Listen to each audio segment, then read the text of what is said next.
Good morning. நான் doctor Padmapriya, மகப்பேறு மருத்துவர், Jaya multi speciality hospital, Trichy. Follicular ஸ்டடின்னு நம்ம பேஷண்ட்ஸ் அட்வைஸ் பண்ணுறோம். ஃபாலிகுலர் ஸ்டடினா என்ன? ஃபஸ்ட்டு ஃபாலிகல்ஸ்னால் என்ன அப்படின்னா, ஃபாலிகல்ஸ்ன்றது ஒரு ஃப்ளூவிட் ஃபில்ட் பேக். ஒரு பேக்குள்ளே நம்ம தண்ணி போட்டு அதுக்குள்ளே ஒரு சின்னதாக எக்கு வளர்றது தான் நம்ம ஃபாலிகல்ஸ்னு சொல்லுவோம். நம்ம ஸ்கேனில் பார்க்கும்போது ஃபஸ்ட்டு ஒரு மென்சஸ் முடிஞ்சோட்டு பார்த்தீங்கன்னா, அந்த ஃபாலிகல்ஸ்லாம் சின்ன சின்ன சைஸில் இருக்கும். ஒரு 10 to 11 இருக்கும். இதே ஒரு மிட் சைக்கிள், அதாவது 14th டே போது அது ஒரு 20 மில்லிமீட்டருக்கு வளரும். இது வளரும் போது என்ன ஆகும்னா, அது ப்ரெஷர் இன்க்ரீஸ் ஆகும்போது அது பிரேக் ஆகி அந்த ஃப்ளூவிட் வெளியில் வரும்போது அந்த எக்கும் ரிலீஸ் ஆகி அது ஃபெலோப்பியன் டியூப்ஸ் வழியாக போய் நீங்கள் உங்கள் பார்ட்னரோடு சேர்ந்துருக்கும் போது அது ஸ்பெர்ம்ஸோடு சேர்ந்து நம்மளுக்கு கருவாக உண்டாகுது. இதை தான் நம்ம ஸ்கேனில் பார்க்குறோம்.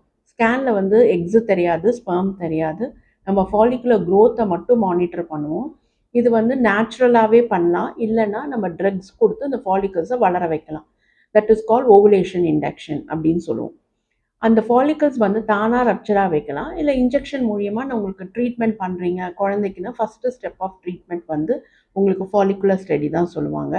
ஸோ இதை வந்து நம்ம ஸ்கேனில் பண்ணுற போது நம்மளுக்கு இந்த விஷயங்கள்லாம் தெரியுது.